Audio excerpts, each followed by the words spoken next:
Hello and welcome to a magical episode of We Only Look Thin. I am one of your hosts, Donald Weigel, and I have lost about 100 pounds. And with me, as always, is Catherine Weigel, and I am your dream weaver.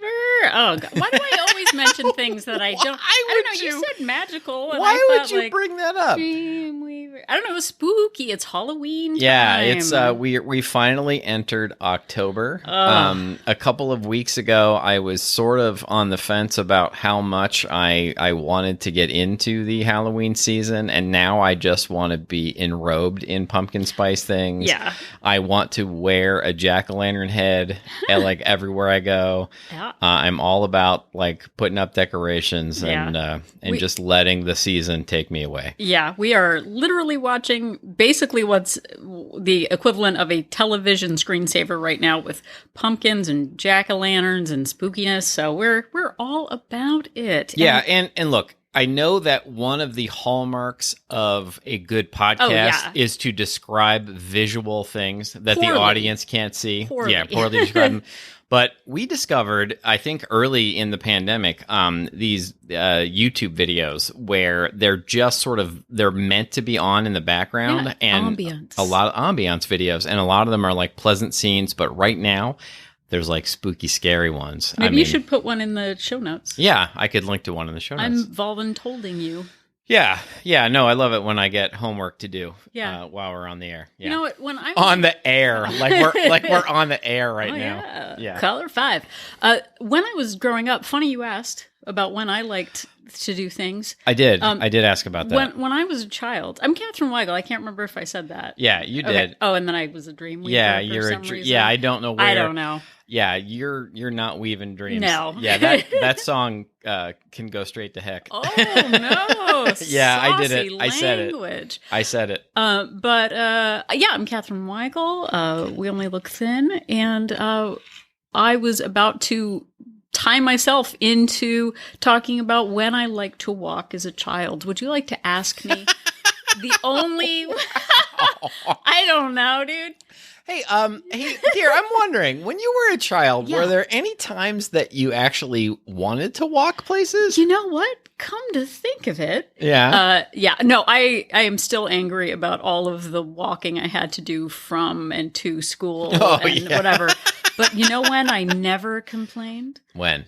On Halloween. Oh, yeah. When I got to walk. You got to walk house to house get candy. To get candy. That was my incentive. And basically, I think that was the only day of the year that I was excited about walking anywhere. Yeah. And that lasted until I was about 41 years old. Exactly. Didn't go trick-or-treating. Had candy brought to me. And that didn't go well for me. Well, and, it's interesting that you brought that up. I mean, out of nowhere. Oh, I mean, it's just why would you organically that you brought it up? Because walking, when I realized, and I know I can't get the like snarkiness out of my voice, the sound, but when I realized that walking was actually exercise and that like it burned calories, it was an epiphany for me. Yeah. Like seriously, like nearly every other bit of exercise I'd ever done for my whole life just felt like torture, pretty much. And the ability to walk, like, I like doing that. And I like the outside part of it. I like rebounding inside. I like being able to watch TV while I'm rebounding. I like the long conversations that we can have when we're out on walks. And it was really life-changing. But when I first heard about it, I was told... What is this walking thing? Yeah, when somebody... With my feet contraire. You put one foot where now? Oh. I heard this number of 10,000 steps. 10,000. And I'm bringing it back around to why this is a magic episode. It was told to me as if this was the magic number, this 10,000 steps. And, reminds me of, remember Schoolhouse Rock in the 70s, like 3 is the magic number. Magic number. So really already we don't know if 3 is the magic number, which we were taught, seriously when we were kids, or 10,000 is the magic number. And, we're told 10,000. And, so I had my phone that was counting steps, and it basically, like, I was getting something like 3,000 or 4,000 steps a day organically. Must be nice, yes. Must be nice. I was getting like 1,500. Oh, were you really? You were doing twice as much. Maybe as me. I'm exaggerating. Maybe it was less than that, because I know it wasn't very much at the time. And the idea of basically tripling my step count during the day seemed impossible. I remember when they had those pedometers that just sort of clipped onto your belt. Those little, they didn't even have batteries. Yeah, it was just by your hip movement. And I remember our Weight Watcher leader saying, like, well, I get 10,000 steps a day, and it's easy just with my normal whatever. And I was like, how am I supposed to hold a job and get 10,000 steps? Like, I've lost touch with family. I have family. I can't. You beat me to the family joke by like 2 seconds. We forfeited on our mortgage. Like, how am I supposed to keep up with everything? Right. I've had to stop grocery shopping. I can't do housework anymore because I just have to get steps. But I was like, that must be some magic, like ideal number. And I had no idea how to get there. And so guess what I did? What did you do? I did no walking. Oh, yeah. Or I'd get maybe an extra 200 or like, oh, well, just take the stairs. Again, what is that going to do? Park farther away. Like a fool who's going to be, taken advantage of with a bad parking spot. That's for losers.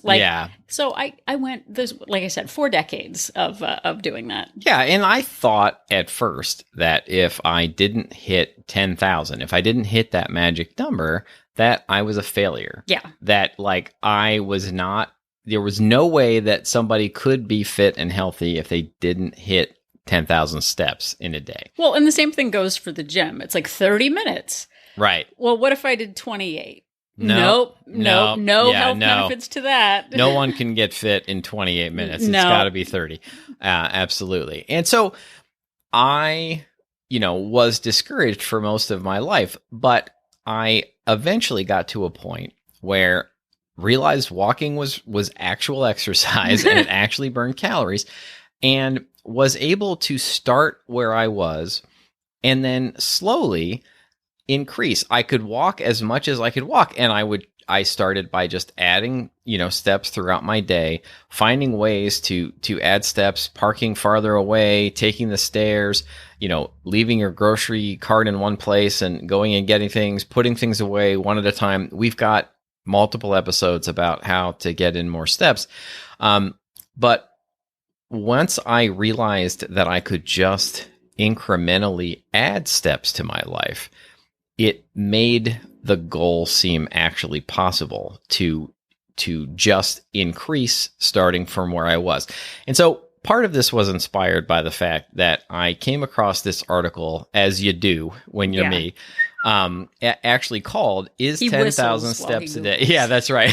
I'm strolling around the internet, and I came across an article that says, "Is 10,000 steps a day really the magic number?" And I will link in the show notes. It's from a website called evidation.com. There are links to other, some scientific studies in there. But, spoiler alert, cut to the chase. There doesn't appear... Yeah, let's get down to brass tacks. There doesn't appear to be any scientific data that 10,000 steps is the magic number for health. And this idea of 10,000 steps seems to date back to this Japanese pedometer company back in the 1960s who came out with a marketing plan. They called it the 10,000 step pedometer because apparently, and I could have looked this up myself, and maybe I will after this, apparently the symbol for 10,000 in Japanese looks a little bit like a person walking. And so it was sort of like, this, we'll call it a 10,000 step thing because we can put this symbol on there that sort of looks like a walking person. And that just really caught on and eventually made its way over here. And to the point where, people think and repeat like it's gospel that 10,000 steps is the magic number, and that if you're not hitting that you're not really fit. But the important thing to remember is some people are just not walkers. They don't have safe neighborhoods. They have physical conditions that don't let them walk. They feel unsteady on sidewalks, and they need to be more creative. So if there's a person who needs to go to the gym or the pool or sit on a stationary bike and they're not getting 10,000 steps, they can feel like they're failing. And not, if you just can't do it because you're just not a walker, then it can really feel like, you're never going to get there, or that you're just not the kind of person who can ever be fit. Well, and I think there were so many things that I saw as, well, then I'll just never lose weight when I was growing up, whether it was you've got to get 30 minutes in at the gym, your heart rate has to go to this point or Right. It doesn't count. You've got to have this many, these many calories. You've got to have 3 cups of fresh vegetables, and all of these conditions around the perfect way to get something done. And even with getting in steps, I know I've talked about this of when I first got my Fitbit, wanting to hit 10,000 steps, but it was 11:50 at night, and I Right. needed 700 steps or something. So I walked around our parking area in circles for 10 minutes trying to hit the magic number so that I could get credit for it. And I was wearing flip-flops because that's a good thing to do in the dark Right. at midnight. Right. Very ghostly. And I ended up twisting my ankle because Yeah. I was so bent on just getting the number that it wasn't about getting fit. It was about getting the number. And when we hold ourselves up to standards that are these sort of random prescribed amounts and we don't hit them, we either feel, like you said, either like we're a failure, we can't comply, we're never going to get this done, instead of, okay, well, what can you do today? And it took me a long time, even in the last 5 years, to get to the point of asking myself, like, are you enjoying this? Right. Is this good for you right now? Or are you trying to hit a number that doesn't match what your current lifestyle or capabilities are? Yeah, I will say, though, that the you who was walking around that parking lot was right about one thing, that flip-flops are the spookiest footwear, for sure. Well, you can't sneak up on anybody. Yeah, absolutely. But, I think that we get caught up in these numbers, and I think that there's a real issue. Like, I know our daughter at one point, she was doing Duolingo like every day. And, she had this big streak going, and I think it got up to 2-3 months where she was doing it every day, and then she missed a day. And then it was just like she was crushed and devastated. You made Duolingo sad, which I am not a fan. And just then stopped doing it at all. And I think that we get caught up in this idea that if we are, we can be hardcore and, hardcore in air quotes, and we can hit a particular step goal every day, and then we don't do it once. And then it's like, oh, well, the streak's over. I guess I'm a failure. I guess I should stop. But there isn't anything particularly magical about 10,000. And look, I know not everybody is swayed by data, but I am somebody that is. So there's a couple of studies that were linked to in this article that talked about there was one study published in the Journal of the American Medical Association that showed that elderly women who walked 4,400 steps a day had significantly lower premature mortality rates compared to the least active women that were in the study. And then there was another study that followed over 2,000 adults for almost 11 years. And in that study, people who got at least 7,000 steps a day compared to those taking less than 7,000 steps a day had a 50 to 70% lower risk of mortality. And as the number of steps increased, the risk of cardiovascular disease decreased. All of that is good news if you're somebody who is just looking to get more steps and get more exercise and increase your health. But the point here is not that 10,000 steps is the magic number. The point is just to move more. And consistently. And to add more steps to your life, but meet yourself where you are right now. And similarly, if you're somebody who has heard that I need to be at 1,200 calories a day or something like that, which is really, really low.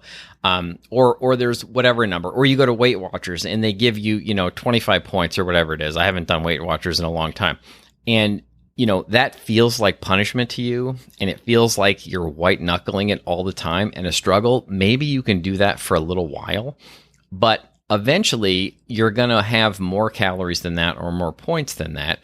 And I have a tendency to then feel like a failure. Well, it's not the plan's problem. It's my problem that I can't stick to this. Yeah. And two, just sticking with numbers, you've got to have multiply your body weight times 400 ounces. And that's how many ounces of water you should get a day. Right. There are general kind of statements that fitness people make, or, society, the government. I don't know. I'm taking this all the way to the top. But you hear something and then it's like, I don't drink any water right now. And 8 glasses of water is a lot of water. Yeah. So then you feel like, okay, well, I'm never going to get there, so why should I bother? And the way we started all of this, and it falls into the tiny habits model as well, is what could you actually get yourself to do? Right. But even before that, coming up with a baseline of where you are right now and going from there, instead of the ideal, you've got to get 8 hours of sleep. You've got to read, 200 pages a day. You've got to do this, the 5 a.m. miracle. Like if you don't get up, at 5 a.m. and meditate and journal, then you're a garbage person. All of this, and if you've listened to any of our episodes up until now, is about actually taking agency in your life and designing your plan or program to accommodate who you are and work toward the kind of person that you want to be. Not from 0 to 10,000 steps, but figuring out where you are today and how much more effort you're willing to put in based on your, time restraints, your physical ability, and I don't know, a third thing. There's always 3 things. There's always a third thing. 3 is the magic number. Because 3 is the magic number. That's right. So for me, I started back there at that 3,000 or 4,000 steps a day, and 10,000 just seemed impossible. But I thought, well, if I can do 3,000 or 4,000 without really trying, if I actually start to try, maybe I could hit 5. And so I started by making 5,000 my goal. And for me, it really helped to gamify it. And so, I'm not trying to do an ad for Fitbit. We don't get anything from them, but except health and fitness. Exactly.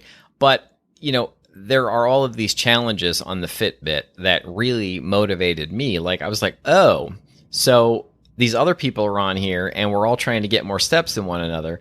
Well, I may not be able to win this challenge. I may not be able to get the most steps, but I could probably get more steps than these other people that are just, slightly ahead of me right now. And it really pushed me to do it.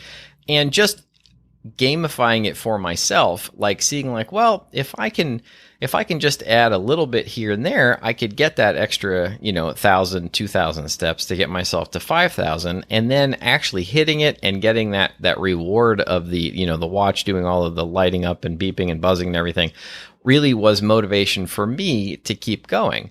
And then what happened, surprisingly, was it sort of became natural and easy for me to hit 5,000 every day. And I thought to myself, well, why don't I increase to 7,500 then and see if I can do that? And then eventually that became easy. And then eventually I was hitting that 10,000 steps a day. And then, my current step goal is 20,000 steps a day, which just seemed, when I first found out that people could get 20,000 steps in a day, that felt impossible. And I couldn't imagine, like what Catherine was talking about earlier about like quitting my job. And have to give 2 weeks notice. Yeah, exactly. But I have found ways to work that kind of a step count into my life. And it's just now part of my lifestyle. But when I started, there was no way I could have just set an arbitrary number that high and expected to hit it all the time. Well, and going back to Donald realizing that walking was a way to burn calories and get in fitness under the table, as they say. Yeah. For me, I thought that if I couldn't go to the gym, then it wasn't real exercise.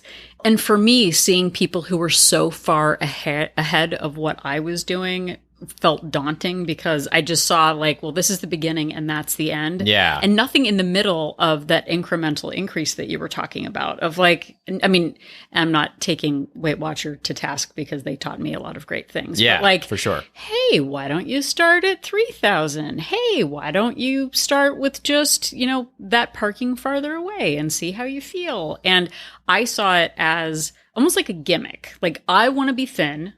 And if I want to be thin, I need to get 10,000 steps. Right. And that's what thin people do. I think what thin people do, I'm not actually sure what they do. Right. I'm not really actually, it's still a mystery. But what I think they do is they might stay active. Right. In many ways. Some people might walk. Some people might not, like Donald said. That might not work for everyone. And for me, even still, I know that there was someone in Wolt Place was talking about riding her Peloton, but it not counting as steps. And she was feeling bad for getting 4,000 steps a day because 10,000 was, her goal. But it's like, okay, well, you were on your Peloton for 45 minutes. Like, that is a huge victory. Or going swimming and not having that count, or doing yoga and that not counting. There's no, like accountant in the sky who is, with abacus and whatever they do, being like, oh, well, this counts as fitness and this doesn't. It is sort of why I didn't swim for a long time, because I was like, well, I don't know how many laps I can do. Right. And like, if I don't measure it and I forget. And I was talking to a naturally slim person yesterday. We should have one of those on the show sometime. We should. I have something else to say about something she said, but I was talking about how recently this summer, I just decided, like, why don't you just swim? Do the backstroke. Right. Because you actually really like swimming. I love swimming. But I'm like, oh, but how, like, I always lose track. And then how many laps am I doing? And the pool isn't regulation and like, it was almost like I was like you, asking lots of questions. Yeah, that's really terrible. But it's a loophole. And then I thought like, hey, why don't you get in the pool and see what happens? And guess what? I've been having a really nice summer in the pool. Maybe I just hang out with my pool donut thing floaty. Maybe I do some laps, but I'm not counting it. I track the time. Like, oh, I was in for 20 minutes. That's great. But it's not about a means to an end. I like swimming. I like the way I feel when I swim. Why don't you do that until you're ready to do more?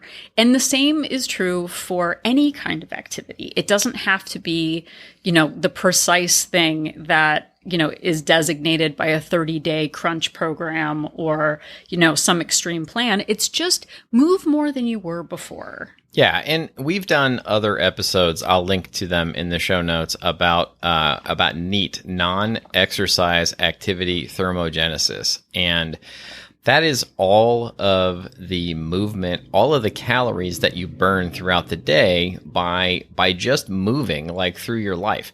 And it turns out, if you look at the science of it, that is actually much more important than the actual, like, hardcore exercise that you do. Not that the exercise isn't important, but we get caught up in this idea of, I have to go to the gym for 30 minutes in the morning, or I have to work out for an hour in the morning. And people do that, and then they sit and they don't move for the rest of the day because they feel like they're covered. They're covered because they got that morning, burst of exercise in.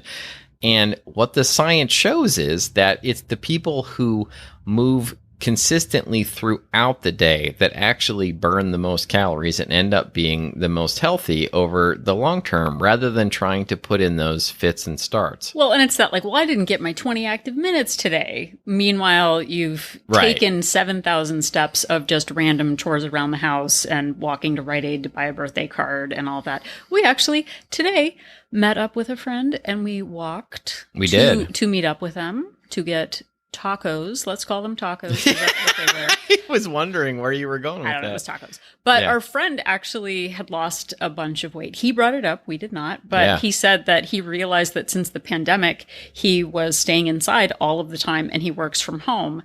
And so he decided, and get this, he said that, I don't know if he said we were an inspiration, but he mentioned our names. Yeah, I mean, and something about us being really, really good looking too, I think, in there. But, even if people don't come out and use the words "we're an inspiration," we can read it between the lines typically. Definitely. Yeah. But he said, and get this, everybody. Yeah. He said he would just get up in the morning instead of just sitting at his desk, and he would go for a walk. Just out his door. No gym membership, no, whatever. Just go for a walk. And he cut down on snacking. And I'm sure some other things. But like, oh, you just walked. You didn't get a trainer. You didn't, level up some crazy amount. It was just like, oh yeah, I'm sitting all the time. Yeah. So he has gotten in some more activity. And we get fixated on these ideas of what real exercise is. And we have these all or nothing attitudes that, if we can't do the perfect thing, then we end up doing nothing at all. And it turns out that like walking, yard work, and even grocery shopping can be and are exercise and do burn calories. So figuring out ways to do more of those things or to move more while you're doing your daily things. Like I'm in an office a lot, I'm on a set a lot, and I'm on the phone a lot, and I will oftentimes, I have sort of a rule for myself. When I get a phone call that's going to be long, I don't sit while I'm on the phone. I get up and I walk while I'm on the phone. And that's just one example of how I get more movement in throughout my day. Well, and getting to the point of considering yourself an active person, which means that some days you're going to be able to do much more. You're going to have more energy and more time for more movement. And other times might not be ideal. And that is okay. Not every day we're going to be able to give the same amount of effort. But if part of that is if I don't plan for it, if I don't kind of know like, oh, you know what? Yeah, I can walk to Rite Aid. Oh, I can walk to go grab lunch. Like, oh, you know what? I'm going to park far away. All those little things add up. But if I don't actually think about it, at least when I started, like, how can you make this work? I just wouldn't do it. Or people are like, well, I don't know. Yeah.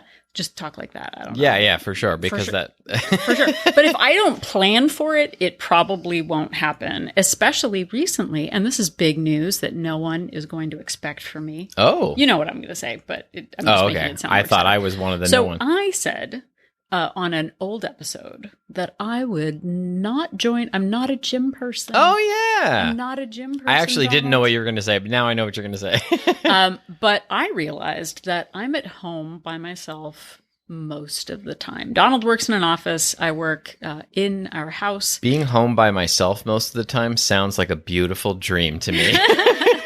But I realized I was getting tired of looking at my own face in the mirror. So this last week, decided to join a gym. It is close to our daughter's school. It's not the fanciest gym. It doesn't have Pilates studios and jazzercise, but they've got workout machines and there are people there, other humans. Yeah. And I don't see many of those in person. So I joined, I think Wednesday, and I went 3 days in a row just for I didn't have to go crazy, just like this, I don't have to be crazy. But having that as an option for myself when the weather gets bad or when I just need to see other people. I've just started out my gym venture. That's a new trademark. Yeah. You can't even say it because you'll owe me money. I don't want to do that.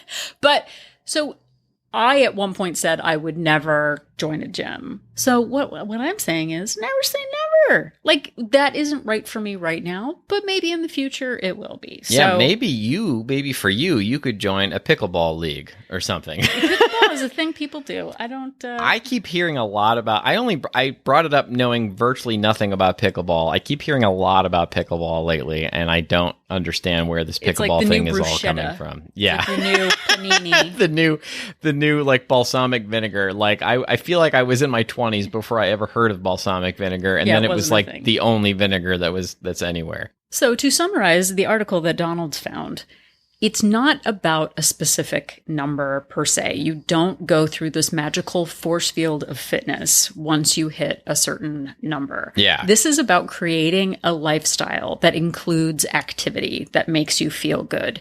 I have been bringing home many free endorphins all week that actually feel really good. Yeah. And you can't measure it, so I'm not going to try. Maybe you can measure hormones. I don't know. I don't know. And you're paying for a gym, so I'm not sure the endorphins are free. But but I get your point. But like, before Catherine continues, we have this all or nothing attitude that I am constantly, fighting with people over and, with myself. And, the idea that if we can't do the perfect thing, that we do nothing at all, that if I can't achieve the perfect BMI or the perfect body, like, why am I trying at all? But the science, if you read the article, which I will post, and the, the links to other articles, that it shows that incremental improvements in things such as diet, hydration, and exercise have real benefits, even if like specific numerical targets are missed. So just increasing in a positive direction in any of those categories really leads to benefits, whether you feel like you're doing the ideal thing or not. So doing something is better than doing nothing is really the bottom line. Well, and two, if you dread it and see it as homework, it is going to remain a slog and something that you see as a means to an end. Yeah. When really our physical activity, our ability to be mobile, to be able to get ourselves upstairs and off floors is really important. And the older I get, the more and honestly, even with swimming this summer and joining the gym, is like, I just like being in the water. Let's see where it goes. Like, right. I'm going to see what happens. I talk to myself when I do stuff like that. But if you dread it, it's going to be a punishment. Yeah. None of this is about punishment. It's about enhancing and figuring out ways to improve and increase. I took a short morning walk the other day, and it was about 1,200 steps by the time I got home. And I was like, I usually have 8,000 by this time. It's not that much. And then I remembered that's as many, like a 10-minute morning walk was as many steps as I got in an entire day 7 years ago. Yeah. And I was like, okay, well, sometimes I have great days. Sometimes I have okay days. And look how far you've come. It's important to remember that as you're doing this. Yeah, exactly. But mix it up. Figure out what is right for your current season, the time of the year, your emotional bandwidth, and keep it interesting, because things that were a priority for us 4 or 5 years ago have shifted. And that's okay. It's an evolution. It's not like, oh, you look like you've gotten 10,000 steps today. Like, that's not what it's about. It's, oh, wow, you seem really active and full of energy and really strong or fit or whatever. That matters more than the actual number does. So let the numbers go. Let go of the idea that there's this perfect ideal that if you don't hit it, you're a garbage person. And if you do, you're going to be fixed, because this is just a continuum. And we believe that if we can do it, if we can incrementally improve, that so can you. Absolutely. And I will say, though, one streak that you should never break is your streak of listening to every episode of this podcast.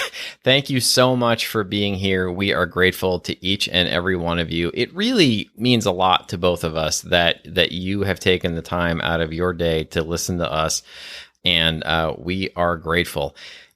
You can find all of the episodes of this podcast wherever you found this one, and also anytime, 24 hours a day, on our website, weonlylookthin.com. Yep. And if you are at weonlylookthin.com and you're a lady, you can head over to click on the link that says join our support group to find out about our accountability group, Wolt Place. We Only Look Thin Place. Yeah. It is a Facebook-based accountability group for women. We are not a weight loss plan, but we are a place for check-ins, accountability, challenges, Zoom meetings, an occasional newsletter, just a place to be supported while you're working on your unique health goals. Because when a fitnesspreneur or whatever on the Instagrampreneur says this is exactly what you need to do, that doesn't take into account your own personal interests. And we are into your personal goals and interests, because they're not the same for everyone.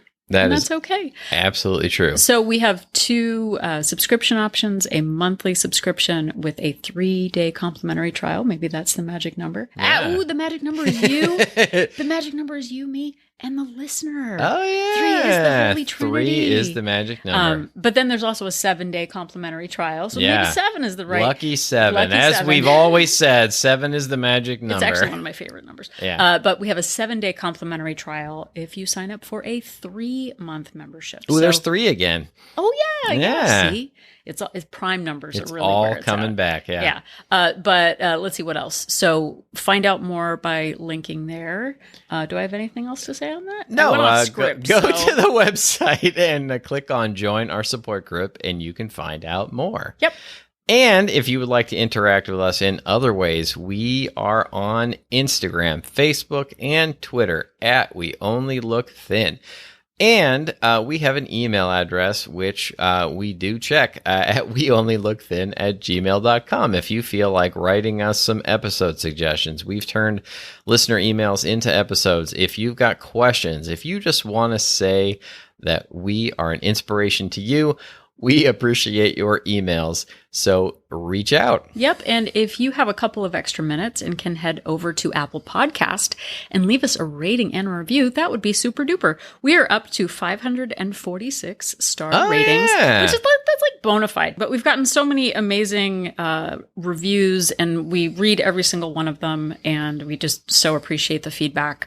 But if you have time to leave a rating or review, not only does it make us feel good, but it also boosts our ratings when people are using algorithms to find inspirational podcasts like ours.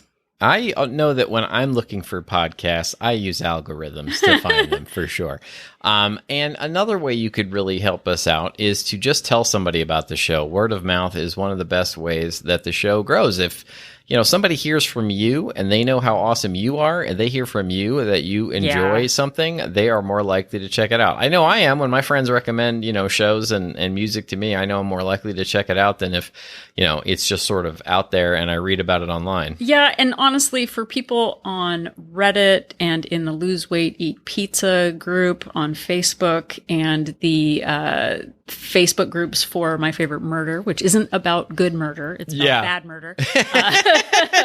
But the Fitterinos out there who talk about our show and share it with others, we so appreciate it. It honestly means everything that people around the world are getting to know the good name. If there are groups about good murder out there, I don't think I want to know about them. Yeah. So if you have word of mouth about those groups, keep those to yourself. Yeah, keep it to yourself. Yeah, for sure. You're not for us. So if you're still not sure if 3, 7, or 10,000 is the magic number, please remember that Donald and I are an inspiration.